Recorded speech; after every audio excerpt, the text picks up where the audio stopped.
Hey now, welcome to the Dirty Side of the Track, America's leading Formula One podcast. I'm Brian, that's Rob. We are super excited about this week's episode. And Rob, tell us why. There are so many things to get excited about. We have got some livery launches to talk about because the season is getting close. We have an amazing guest. We have TikTok sensation Antonia Rankin that we interviewed this week, and she was amazing. And then after that, we've got some insane news about what's coming up next week. So really, you have to stay here all the way to the final riff on the guitar because it's going to be absolutely jam-packed. Definitely don't miss the announcement at the end. And definitely don't miss Antonia. It's all brilliant. What's not brilliant? Is it not brilliant? I'm going to argue myself here, Brian, and throw it over to you. We had Red Bull's car launch, livery launch, random show in New York for no reason type thing, right? And Haas. And Haas. I just want to get to... Well, actually, there's a nice contrast, right, between the two. Haas turned up with a different livery. We all know they're going to be last year's cars and last year's models that we're going to see these things on. I think we're prepared for that. But Haas at least came to the show with a new colour scheme. Cool. Red Bull, well, they just came with exactly the same... Like exactly the same livery, like bar some sizing and slight movements of sponsors. Someone did one of those pictures, kind of spot the difference, and said, "Isn't it possible? Because there are no differences." It's so. Back in the day when I were a lad, launches would be car launches because no one worried about this stealing ideas off each other. So you knew you might see, like a lot of people have put out there, well, look at the famous McLaren design, the red and white design. It didn't change for like a gazillion years because it was iconic. And it didn't. But what did change was you saw some new shapes. You saw some new pieces and parts that you hadn't seen the year before. You're like, oh, okay, what's that bit going to do? So as well as the livery, it was also the car. And if a car had an iconic livery, you didn't mind that didn't change because you saw some new pieces of car. Now that everyone is either too paranoid or whatever it is, and we push the car launches off until we see them on track in test and it's just livery... It's a bit rubbish, isn't it? Are you finished? Yeah. Okay, it doesn't bother me at all. I mean, I think you accuse me of often overthinking things. As we prepare for episodes, as we talk about races, I always get the, boy, you're overthinking it. Well, Rob, turn that frown upside down, buddy, because you are overthinking it. It's a good-looking livery. Yes, it looks like last year's. Was last year's bad? No, it was good. But I don't get the fanfare. I don't get the big kind of show. And here come all the streamers and the fireworks, and you go, oh, there's last year's car. But you can't. If 9 of 10 teams have relatively new liveries, and I'm making up the number because we'll see what it turns out to be.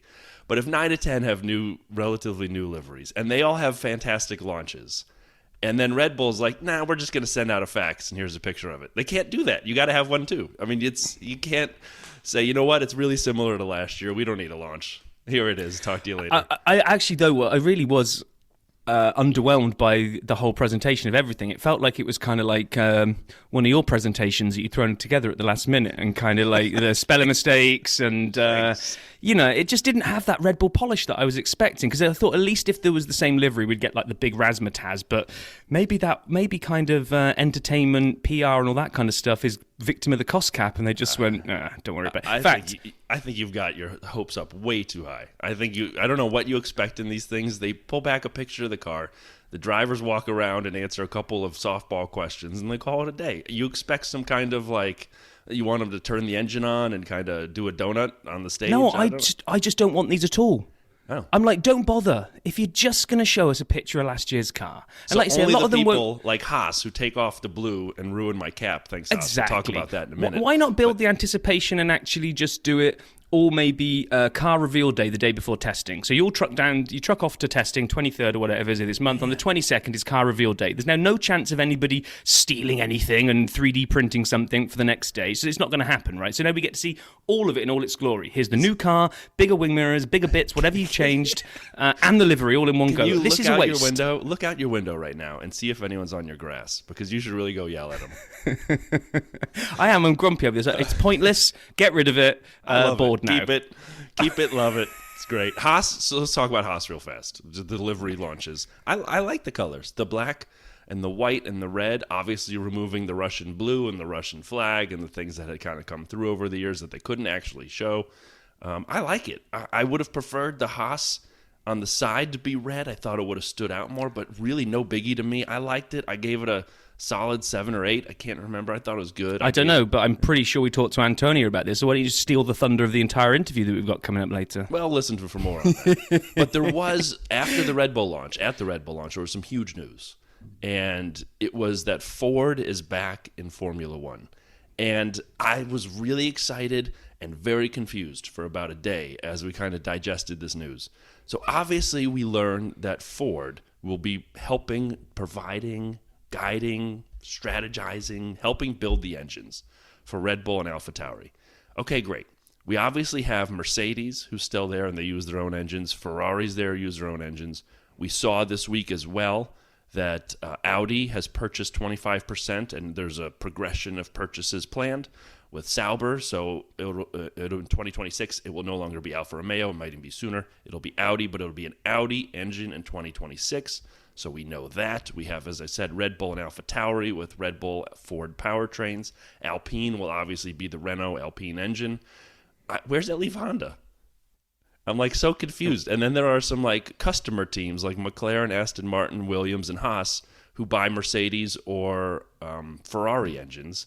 We don't know what they'll be on in 2026. But what about Honda? Like it's like they made their bet. It's a school dance. No, and I think they decided to partner. leave. They decided to leave. When they decided to not pursue that with Red Bull anymore, and that fade and that kind of... They've been here, they've done this loads of times before. They dip in, they come in, they run an entire team back in the day, and then they kind of back out of it again. They just seem like they can't make their mind up whether they want to be in F1 or not. So now we're going to go through... They're still listed as a potential 2026 supplier. They're accredited as such. Yeah, and I guess that's probably just paperwork. They probably have that option on the table in case they want to come in, but... I think if they wanted to stay in, they would have just extended the agreement, or they would have done something like Ford are doing with Red Bull to say, we'll partner up with you, we'll help you design the engines, all this kind of stuff. But, as I said, there are 4 customer teams, of Ferrari and Mercedes that are out there that, you never know. If Honda wanted to stay, maybe they look for one of them. Maybe. I think you need to start making those decisions now, because with the changes that are going to come in 2026, you need to be starting to think about those changes now, not kind of edging your bets. I imagine those teams will make announcements real soon, and I don't see any of them carrying the Honda logo on them. Oh, really? I think we're hitting one of those eras where Honda are out, and then give it like 10 years, and they're back to having their own team again. I agree. It's a very real chance. It's probably the most likely that they're out, but I wouldn't put it past someone like McLaren or somebody to grab a Honda engine. Yeah, maybe. What else we got in the engine world? We've got... We saw Mercedes on track this week. We did, which really confused a whole bunch of people, which was like, oh my gosh, we're already seeing the car. No, you're not. You're seeing last year's weird tyre tests that for some reason Mercedes... I didn't see the story as to why Mercedes didn't get all of their tyre testing with those weird tyres last year. They must have been washing their hair or something that weekend, and they had to have detention and make up for it now. So they were out on pit lane Paul's favourite track, Paul Ricard, doing some tyre testing. So...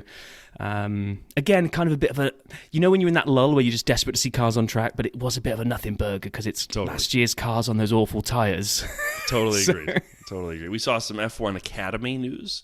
We'll actually talk a little bit about the Academy in our conversation with Antonia, but the news that came out around that conversation was Lena Bueller signs up for the Academy, and W Series driver Bianca Bustamante is going to Prema in the Academy, which is... a sign that the W Series might not return in 23. I guess we'll see. But it's been... now we see W Series drivers moving over to Academy. So it'll be curious to kind of see what shakes out in the next month. And I think... I can't remember now. Did we say it in the interview with Matt Bishop, or did we say it after we finished recording about how if W Series is dead...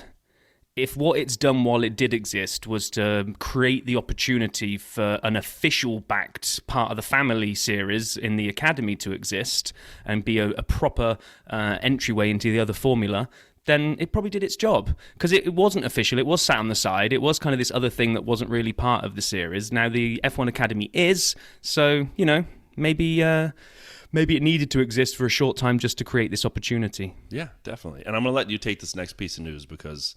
Only because you don't want to try and pronounce the guy's name. No, the line above it. the thing near and dear to your heart. Okay, yeah, sorry. I'm looking at you. I'm looking at our notes here, and I could see your little bee dancing on the next line. I was like, Brian just so wants to avoid saying that guy's name. But okay, no, you're going to have it now because I'm going to take this one. Well, this is for you. I mean, everybody who listens knows you have a very soft spot in your heart for this person. Yeah, Mick Schumacher, love him. Yeah. I don't get this one though, and I didn't do enough digging to find out why it exists. But we know he's got signed up now as a Mercedes reserve driver, so he's kind of just sitting in there, waiting in the wings, waiting for Lewis to call it a day, and then we'll get George and Mick tearing it up for Merck in a year or two. But he's been added to the McLaren pool of reserve drivers, so there's like a driver sharing kind of situation. Yeah, a little kind of. I guess it's like an Airbnb, but for drivers. And you sign up to it, and they'll say, "Yeah, you can use Mick." So, I guess that raises his chances of being in a car this year, for whatever reason. So, no, that's good news. Good old Mick. Yeah, I knew you were excited when you saw that. And sadly, we lost Jean-Paul Jabouillet, the first winner for Renault at the French GP in '79. Passed away this week, aged 80. So, our thoughts obviously to his family. And then a piece that I found that I wanted to hit because I've been big on this kind of conversation about Mohammed Ben Sulayem. Everyone thinks he's got to go, says one F1 team boss in quotes. That is definitely the general view in quotes. Anonymous team boss gave a quote of. So this is what I said last week. I mean, you can't, it's one thing to mess with people's money, and they're going to put you on suspension at this point. When you say the valuation of F1 is too high, Liberty Media and their attorneys and everybody got involved and said, shut the heck up because we're building an empire over here. And then he comes out on an old website it's found and he says he doesn't like when women try to act smarter than men because they're not. Bye-bye. I mean, that you can't be that obtuse. No, I agree. But what I do want to know is, so this quote came from Planet F1, and it's this anonymous team boss says, did you phone up Planet F1 and pretend to be an anonymous team boss just so that you could try and take the moral high ground here that you broke it first? Yes, I was Spice Boy. I said it's me, Spice Boy on the phone, anonymous call. No, I didn't. And then a piece of news that I was in love with last week, I put it out on the Twitter. Max had said... or the rumor was Max was putting his sim rig or a sim rig in his private jet. But he came out this week, and Luke Smith had the story on Autosport. Max Verstappen has cleared up the story. He's installing a sim rig on his jet. It's going in his new motorhome that'll use to travel to races around Europe. I like the idea of it on the jet. I was so excited. As well. I wanted Max and that cool logo he has on the side of his jet flying all over the world doing sim races from his plane. Now, I don't know if the Wi-Fi is good enough to support something like that. I hadn't thought of that when I first saw the story, and this makes a lot more sense when you're parked up and you have good internet. But man, I really was hoping he was at 30,000 feet flying around doing F1 races in his jet. Yeah, I kind of had full vision of some sort of Tony Stark private jet with all this technology in it, with Max there sim racing, and then I don't know, jumping out and just skydiving down to the racetrack. Just parachuting down and landing in his seat in his car and going, I'm good, let's go. So is Max the new Bond? Is that what we're saying? No, more Tony Stark, Iron Man. I can't give Max James Bond credentials. I don't know. He looks good in the tux. You know what? As much as I rip on Max, because I think he could be better, and he's one of the best drivers of his generation, by far, clearly. If you showed me a picture of Max sim racing in his jet and then jumping out with a parachute on, I mean, I'd get a MV33 tattoo on my... Anyway, so... Oh, wait, is this official? So if they arrange for Max to skydive out of his private jet after sim racing, you will get his logo tattooed on your backside? Somewhere, I didn't say where, but I would.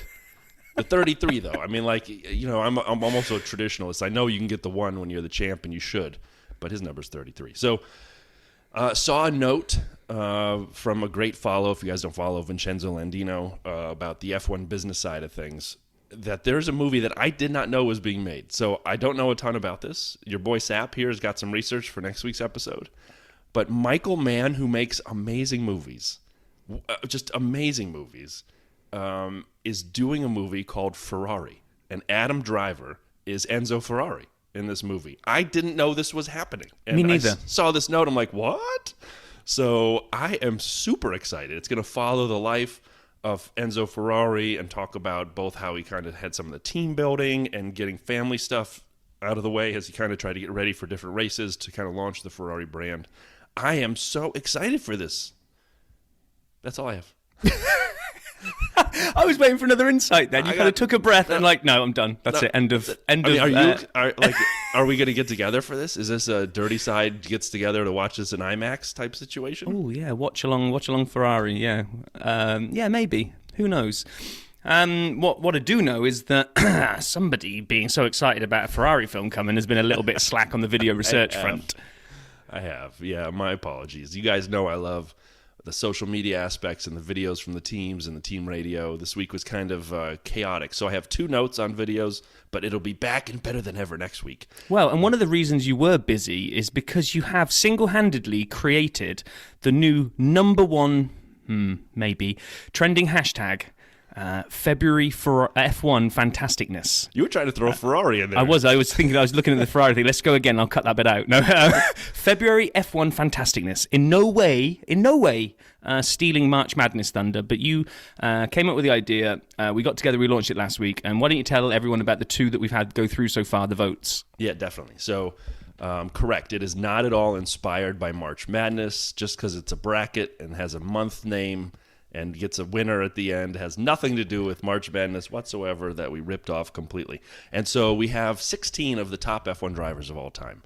And Rob and I debated this a bunch, and what we ended up coming up with was every multiple World Drivers' Champion is included except Brabham and Graham Hill for we spent a lot of time on this, and the other 14 or 15 that we added, we just couldn't bump them for Brabham or Graham Hill. But we did include Sir Sterling Moss, just based on our discretion, to see the quote, best driver to ever win the World Drivers' Championship. So those were our 16. We've put the bracket out. We've gotten through 2 rounds. Alain Prost over Mika Hakkinen, 67.2% of the vote.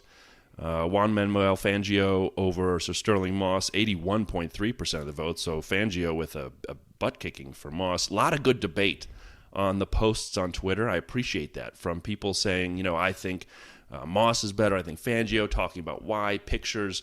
Just to note, we have Vale's Tales on both Fangio and Moss, so feel free to find the link on our website, dirtysideofthetrack.com, special episodes. We have them all listed there by platform, so feel free to find your preferred platform and check those out. But this will continue through the month of February. February F1 Fantasticness. We'll keep going, and we're going to crown the best F1 driver of all time. So please vote, and when you see them launch every about day and a half, 2 days, feel free to share. So we can get as many votes as possible. And as I said, yes, videos will be back next week. But I do know just on Friday of this week, Checo was on Jimmy Fallon. Danny Rick was on Stephen Colbert. I will watch those and make sure to include a recap if they're worthy or not for next week's episode. Yeah, so no, thanks for setting all the... you really got your Photoshop skills out and got that bracket set up, so I appreciate the effort you put into that, Brian. I just want to echo, it's been great, actually. We've put polls out before and not really had much engagement. The 2 that have gone out so far have been, well voted on. Well, for our polls, but it would be great to see that number keep to increase and you guys generate that kind of debate. Like Brian says, the comments on them have been fantastic, so please make sure you look out for them. Please make sure you vote. Please make sure you retweet and share it so that we can try and get even more votes on the rest of the bracket to come. Speaking of things to come, now we're going to switch over to the interview that we recorded last week with Antonia Rankin. So I was going to introduce who she is, but I think I do introduce who she is at the beginning of the interview. So maybe I should just shut up and just go straight over to the interview. What do you reckon, Brian? Let's do it. Okay, it's our great pleasure to welcome to the Dirty Side of the Track this week Antonia Rankin of TikTok fame, which, according to my daughter, is a really big thing. No, I'm joking. So welcome to the Dirty Side, Antonia. Hi, thank you for having me. No worries. Thank you for coming on.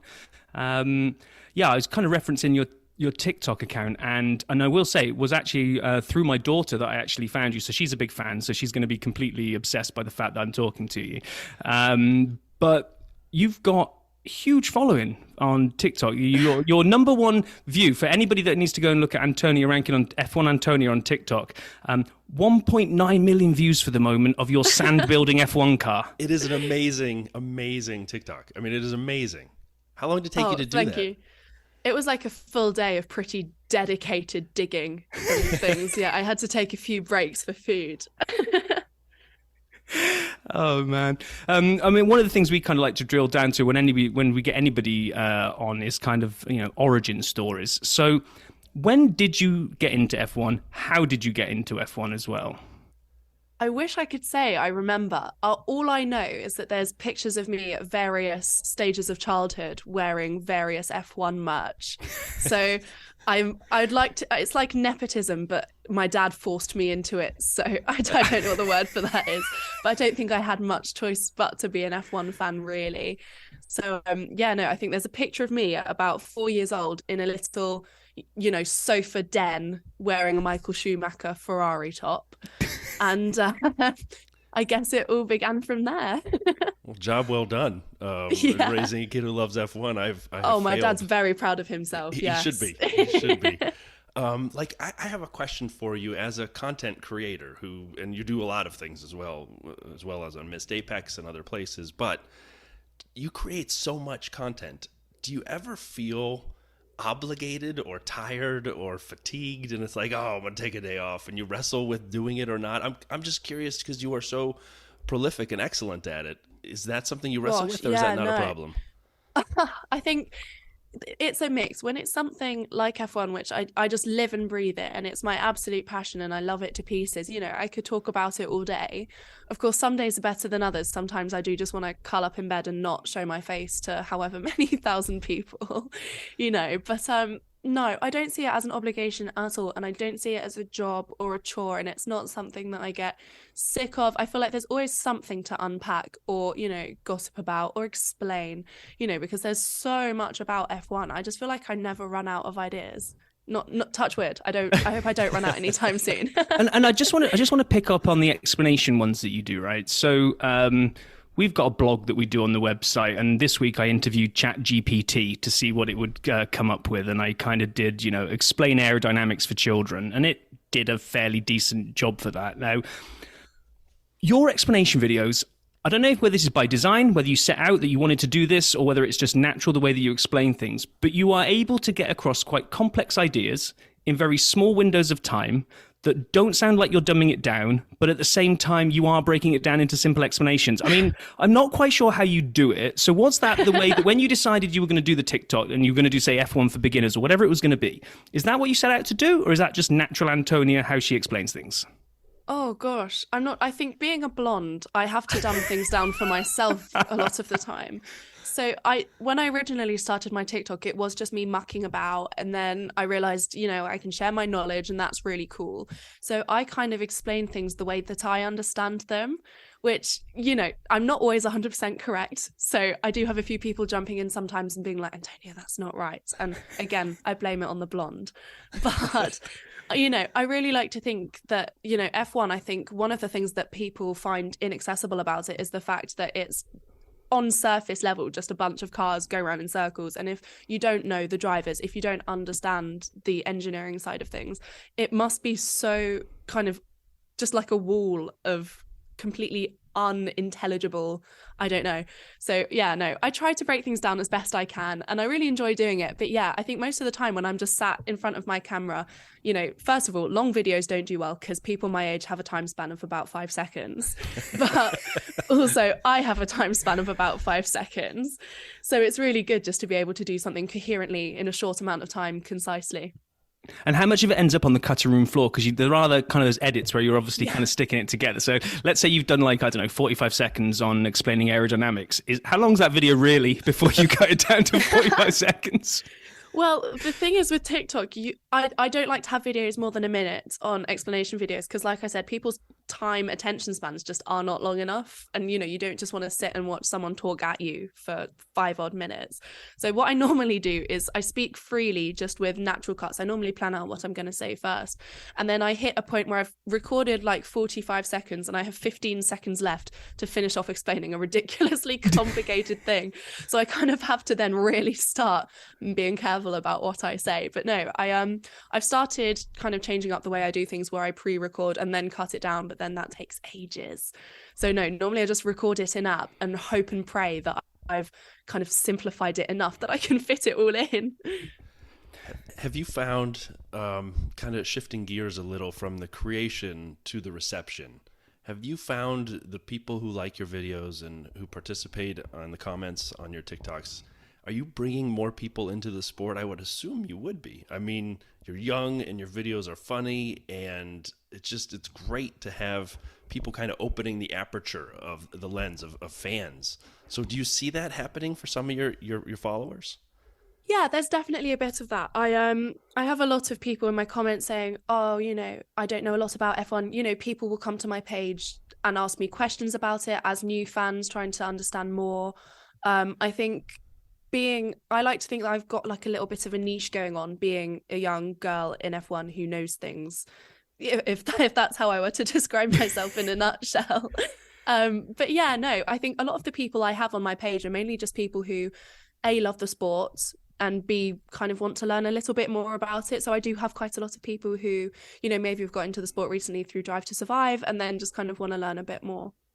That's amazing. One thing, Rob, sorry. So we also try to bring in, we have a good mix of fans of F1 from a long time ago, some Americans who have done the secret handshake before it was popular here, and we'd run into other people, oh, you like F1? And then, a good mix of folks from around the globe, and also a lot of new fans. And the Drive to Survive has brought in so many people, and I love that. Mm-hmm. I love people who, even if they watched season 4 just recently and what got in, great. The more to the merrier is the way I look at it. So I just say keep on rocking the way you bring people in. That's great, Antonia. I really appreciate opening for all of us more fans of F1. No, I mean, honestly, I really don't like the amount of stick Drive to Survive gets, because for starters, I wouldn't have my platform without it, because no one my age would care at all about F1.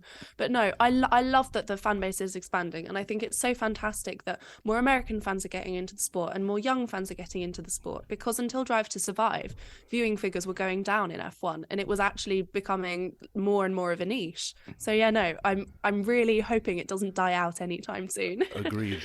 So I want to explore one other angle of this, which Brian's usually the one that asks really long-winded questions, and I'm sitting there waiting for him to come to an end, but it's probably going to be my turn on this one because just the background for context here. So I coach my daughter's soccer, Brian, team. And I'm really, really happy that she's growing up in an era where she's got a lot of role models. So whether it's the Lionesses back home, whether it's the USA women's team over here, as much as me being the coach can give them the players that I grew up watching and my current favorite players, they've also got good female role models that they can say, I want to be, whether it's the US, I want to be Rapina or whoever, Alex Morgan, whoever it is, they've got strong female role models. Now, you are being very brave going into an area. You've already said it yourself that you're a young female. So 2 aspects of this. How much gatekeeping do you get from people that are probably both male and maybe mine and Brian's age that tell you shouldn't be here? But secondly, where do you think F1 is at the moment in terms of, if I was comparing it to, say, soccer, which feels like it's come on loads in the last 10 years, that the women's game is really strong now. Where do you see kind of where F1's managed to shift the dial on kind of female participation? Gosh, it's really difficult to say. No, I think in my personal experience, I've received so many negative comments pertaining to my gender, pertaining to the fact that I'm a young woman, and of course I do fit the stereotype of the Drive to Survive fan, which many older fans are very hostile towards, which is, again, something that I completely don't understand, because even if I were a Drive to Survive fan, what blimming difference does it make? Right. I digress. I think there's still a very long way to go, and I think that partially lies in just social attitudes generally towards women in sports, infiltrating the little guys club, especially that F1 used to be, the gentleman racing, that's kind of, that era is coming to an end now, where F1's becoming more about the athletes and the cars, as opposed to kind of just like a bunch of guys driving around on a Sunday. But no, I think the sport has come a long way, and I think it still has a very long way to go. I mean, we saw the rise and the fall of W Series, which was just, as a female fan, to see an organization like the FIA kind of allow that to happen is so frustrating, especially given that it was one of the only platforms that actually gives women a bit of a foot up in the sport, and the platform that really they do very much need in order to have any visibility to get onto these grids. But there's only so much we can do from inside the sport, when in reality there are a lot of fans who are still so closed off to the idea of girls being involved in any capacity. I mean, even now, with being as fortunate as I am to have the platform that I have, I still have so many comments, and they're always petty, and they always come from a place of, maybe bigotry slightly, just not being willing to accept the change that's inevitable. But there are so many people who just don't frankly think that girls have a place in motorsports, in cars at all, and it's frustrating. But I'm hoping, and I really do think this is the way we're going, over time it will just become that these views will slowly become more and more and more of a minority. I agree, and I think that there's more and more female journalists getting in and around. When we look at race weekend on the TV now, there's more and more kind of female representation there. And like I say, it feels like it's maybe following the wave that, say, soccer is following, where my daughter even remarked to me when we watched the World Cup at the end of last year that on TV over here, at least anyway, they always had a female commentator. It was just part of it. And she actually turned to me and she said, I really like the fact that we've got a woman commentating on this. So I was like, yeah, so do I. And I'm glad you like it as well. Now, I think the ultimate thing, and I don't even think we could pin a time frame on this, is, will we see a female driver in F1? I think, what's the new one that they've launched, the FIA? Is it the F1 Academy? Yep, the Academy. That's kind of, I'm not quite sure if that's the W Series replacement or not. Be interesting to see, because it's one of the sports that, unlike, say, something like, I don't know, the Olympics 100 meters final, biology is always going to dictate that the guy's going to have the world record time and the female will be just behind. But F1, I don't really see. I think you mentioned in one of your TikToks, power steering maybe, but I don't really see that there's a big barrier that would stop a female beating a male driver. Yeah, that's the thing. I mean, F1 itself does have power steering. So in F1, actually, that in itself wouldn't be a barrier. It's more just the fact of how physical the sport is. And, certain body types can withstand, the lateral G-force, the braking force, where you need to exert 80 kilograms on the brake very quickly for a very long amount of time, which for a woman might be almost double her body weight.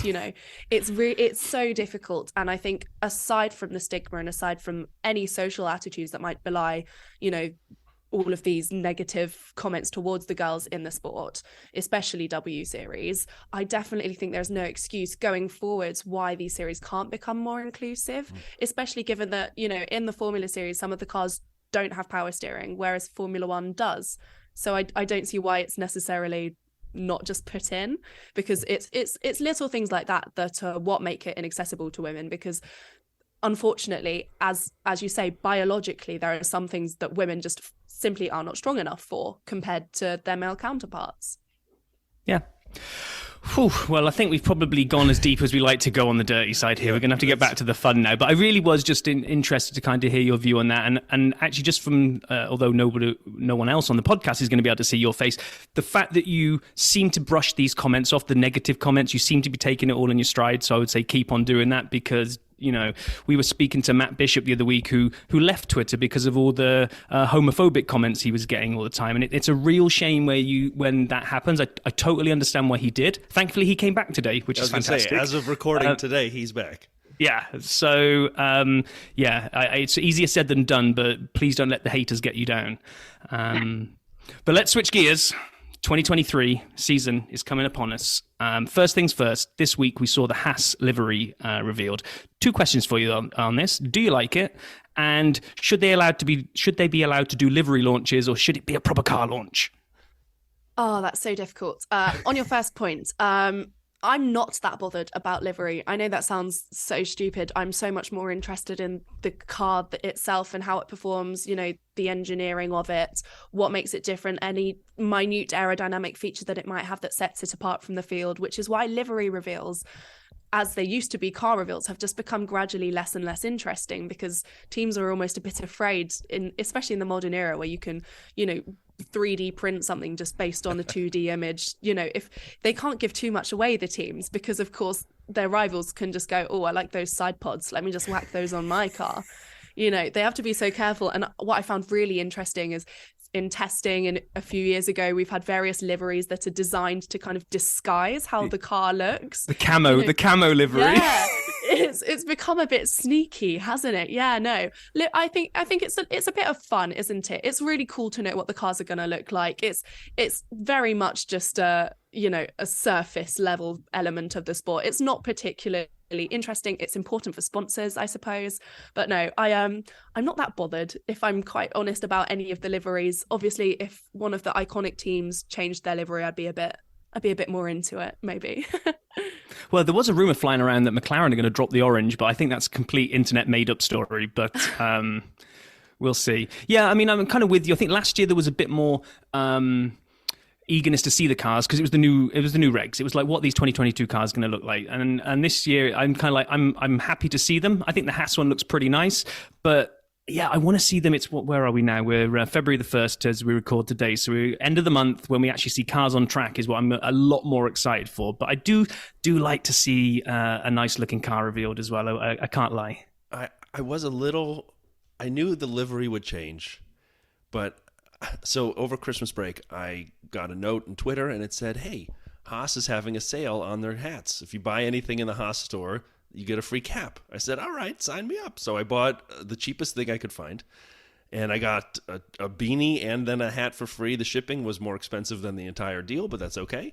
And then it arrived, and it's the Haas blue. And I was excited. I wore it a couple times, and now there's no blue on the car. And I bought something really stupid.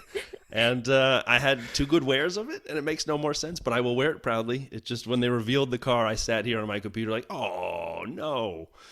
But I did like it. Rob liked it more than me, but it was interesting. I'd like to see the Haas in red on the side personally, and I think when they put medium tires on, it's going to be interesting because the yellow is going to really stick out considering the whole car is black, red, and white. But anyway, Antonia, for you, when you look at 2023, is there a team, a driver? Is there something that really excites you? Like after the first couple races, you say, I want to see somebody or a team to how they're performing. I am immensely excited to see how some of the new driver pairings are going to get on, and that might take a few races into the season, but I just cannot wait to see the dynamics between Piastri and Lando, see how that gets on. I mean, Piastri, what a fantastic driver. Let's see if that translates into Formula One. Nick de Vries, I can't wait to see how he performs, just to step into a car the way he did last year, perform as well as he did. If he can do that this season in his rookie F1 season, my gosh, that would just blow everyone's socks off, won't it? I think there's so much to be excited for. It's just going to be so good. I mean, Alonso at Aston Martin, I think there's been a really good amount of shaking up in the grid to make the oncoming season so exciting. And I just can't wait to see how these new driver pairings and how these new drivers kind of accommodate themselves into the sport. Do you think Ferrari... boy, Rob's a big Ferrari fan. Yeah, I know I'm a big Ferrari fan. Comes next, just discount it a little bit. No, it's not discounted. It's a genuine question. Is that most teams that are successful when they go for a driver's title will nominate a number one driver really, really early on in the season. I think for me, that's where Ferrari kind of failed a little bit last year because they kind of, although the car was fantastic and they took off a fantastic rate of knots, then they seemed to get confused in their strategy as to which driver they were either, well, we're not trying to favour one, but we are favouring them both. No, it's all a disaster. Let's go to plan F. Do you think they need to prioritise a driver and should it be Charles? That sounds like a leading question. Well, I think Ferrari were unfortunate enough to experience more than just teammate-related strategic blunders last season, but putting that aside, historically, yes, it has been a successful strategy to choose a primary driver and have the other driver support them in pushing for wins, defending off the pack whilst the other launches off ahead. I mean, that's part of the reason that Lewis Hamilton has so many titles, because Valtteri Bottas did such a fantastic job of assuming that role. And why I think we could see some tension in the Red Bull garage going into the next couple of seasons if Sergio Perez doesn't want to be treated as the second driver anymore.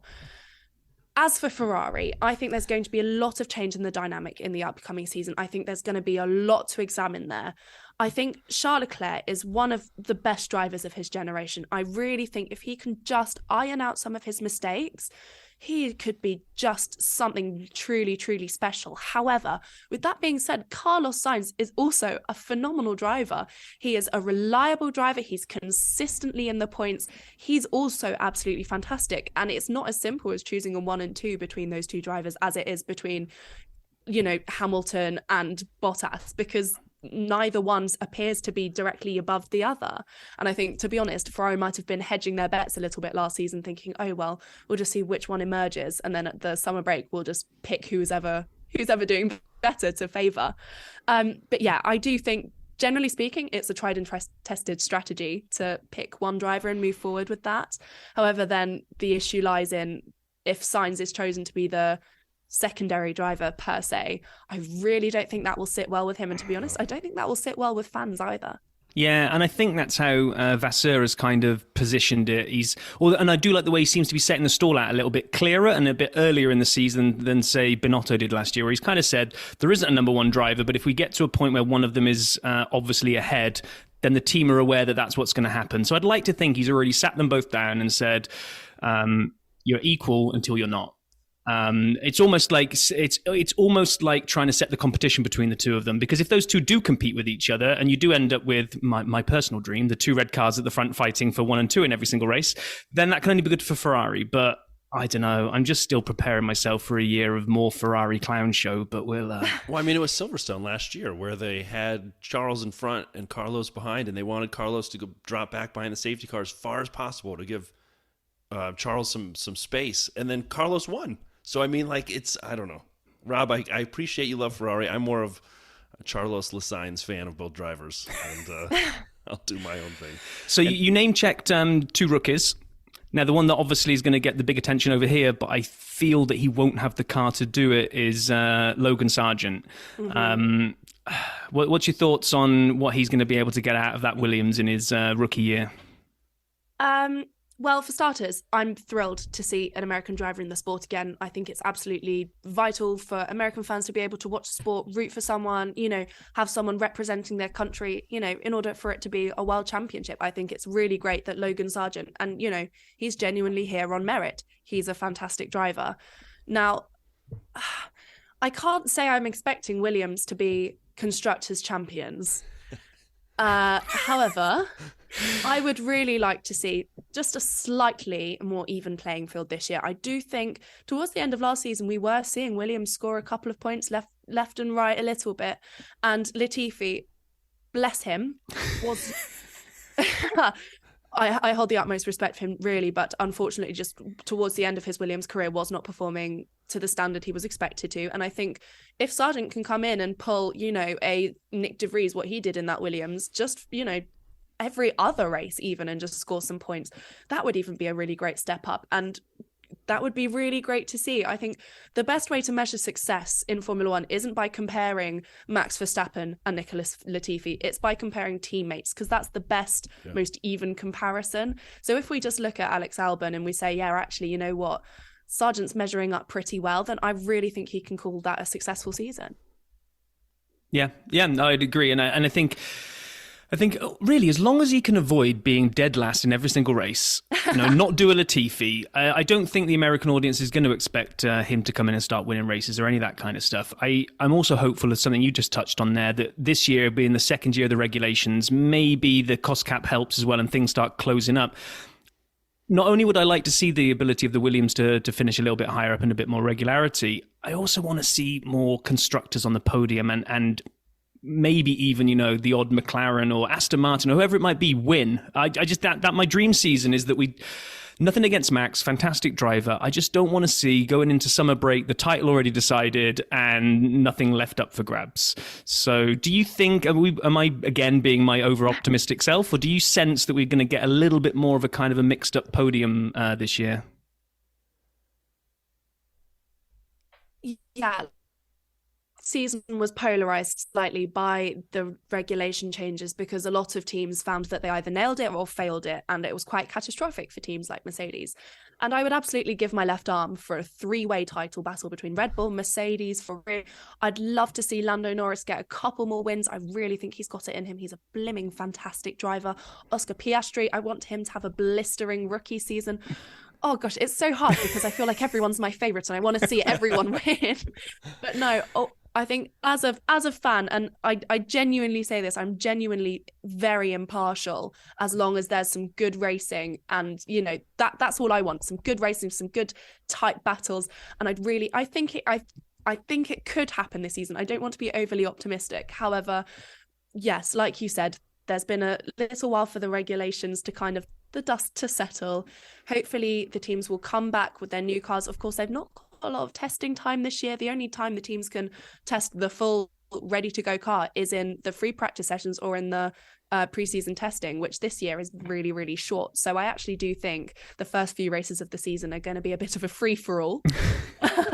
But aside from that, I'd really like to see the dust settle on a good, tight championship battle between a few teams.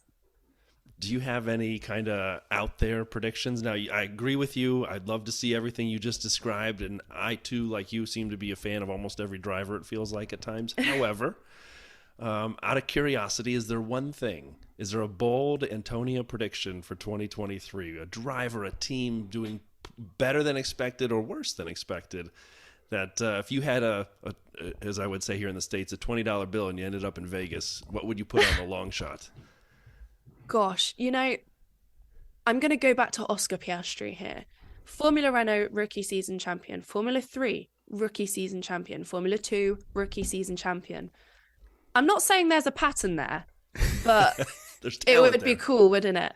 No, I think I would love to see a team like McLaren just absolutely pull it out of the bag and give us just an absolute screamer of the season. Everyone is completely blown out of their seats. They can't believe it. Piastri's world champion. He has a massive, rift with Lando Norris because they're both fighting behind the wheel because no one was expecting them to be both pushing for the same championship. And, if this comes true now, then gosh, I really should go to Vegas and do some betting. But, I don't think, and I hate to rule anything out at the start of the season. I said this last year and I'll say it again.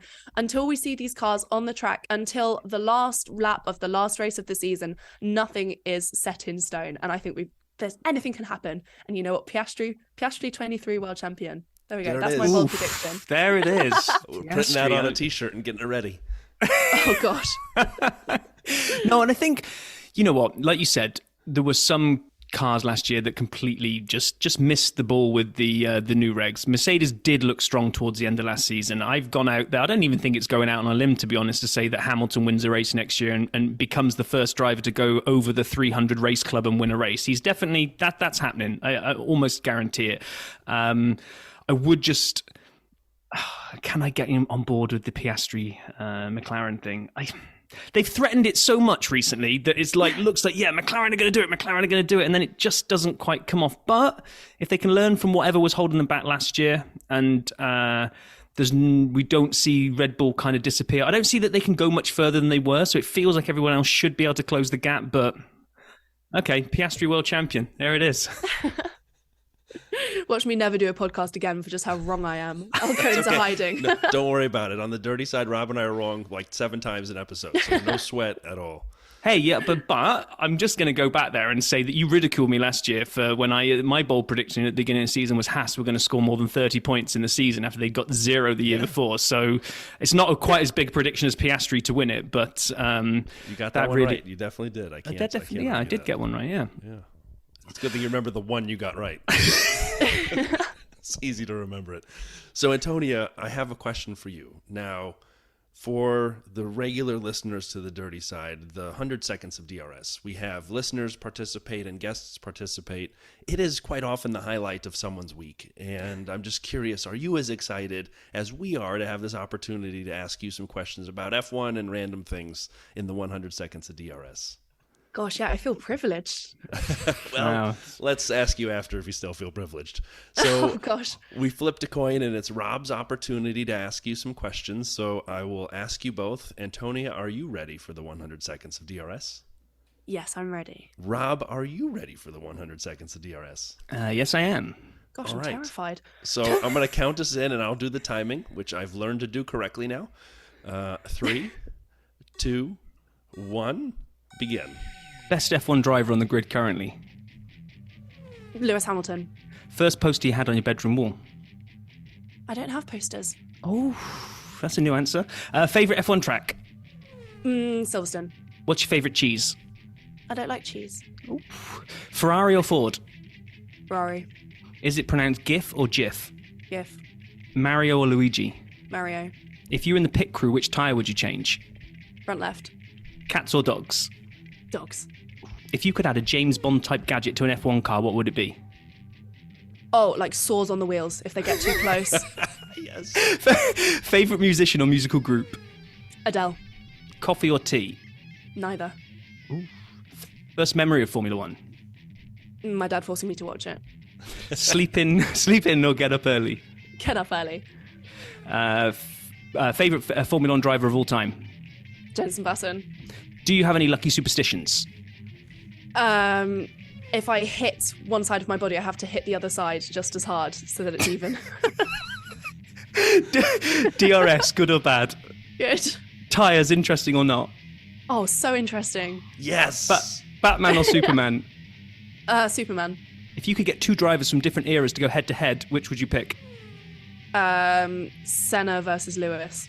Would you rather be chased by one horse-sized duck or 10 duck-sized horses? 10 duck-sized horses. What would you give to the winners instead of champagne? A vodka shot, and they have to keep a straight face.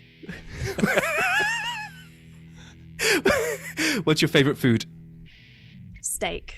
Time. We have reached time. Ooh. There we are. Was that okay? That was And we got fantastic. some new, so we've our first person that doesn't drink tea or coffee and doesn't like cheese. By the way, I don't And drink didn't tea or have coffee. posters. I don't drink tea or coffee either. And when we did DRS for each other, you didn't ask me that question. So I'd like to vote with Antonia. She's right on that. She's definitely right on that. Well, before we wrap up, we just want to say, have you actually been along to any F1 races? Yes, I have. I went to Silverstone this year. Oh, Nice. yeah. Brian and I, we're going to Canada in June. It's our first race ever, so we're like so Oh, wow. ridiculously excited about that. So Canada's a good one. Good choice. I'm actually kind of hoping that we're going to see a groundhog end up lodged in someone's side pod, but. No, I tell you what, if it's your first Grand Prix, if you hope it's like Canada 2011, it will last 4 hours and you really get your value for money. Just bring a raincoat.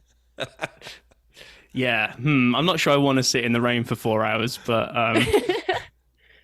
yeah, so it was fantastic to have you on. Thank you so much for agreeing to do this. I think you're on Twitter, but you're really kind of TikTok, yeah? So if there's anything you want to give a shout out in terms of promoting yourself, you want to give your various handles or what have you, then now is your moment. Oh gosh, okay. So yeah, my TikTok, F1 Antonia. Come join the little corner of the internet. It's really nice. It's like a little family of F1. And yes, my Twitter is Antonia J Rankin. And you are found from time to time on the Missed Apex podcast as well. Didn't you host it this weekend as well? Yes, I did. I hosted this Sunday episode. Yes. Yeah, we totally unrelated. We actually had Spanners on the other week. It now feels like we're chasing down. We're going to have to get Matt Trumpets on, I think, at some point, because he's just down the road from me in New York. So then we'll have kind of collect the set. But again, thank you so much for coming on and sharing your views. It's been absolutely brilliant. No, of course. Thank you so much for having me. This has been really fun. Thanks, Antonia.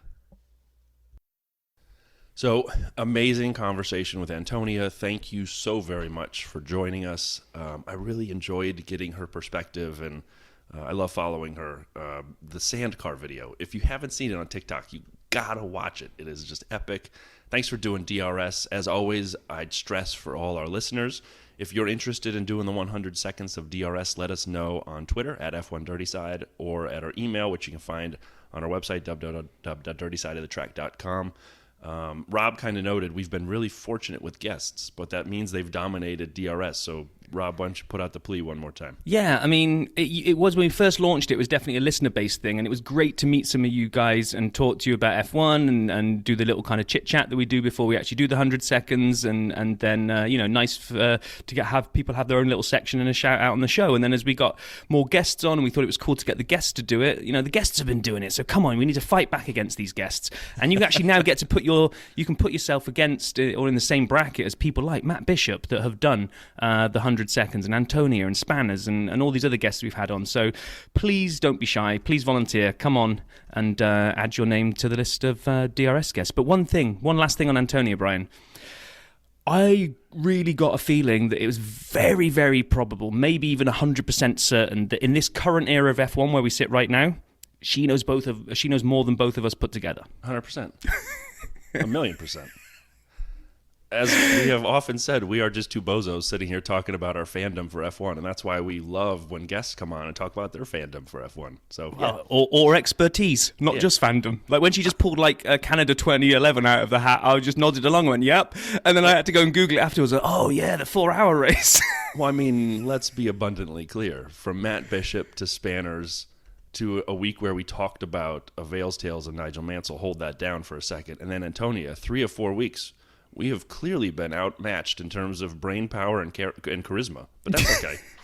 I've got to be honest, we've had quite the run of guests. We've had, like you say, 4 weeks, 3 guests, all have been fantastic. I'm not sure it can get any better than this right now, Brian. Well, there's one thing, and I mean, it's a long shot, but if we were able to somehow get a current driver, would that satisfy topping those? And again, they're all relative. I appreciate all of them, but in terms of our, podcast maturation, would that be the next step? Yeah, but I mean, what are the chances of that happening? This is Valtteri Bottas, and you're listening to the dirty side of the track.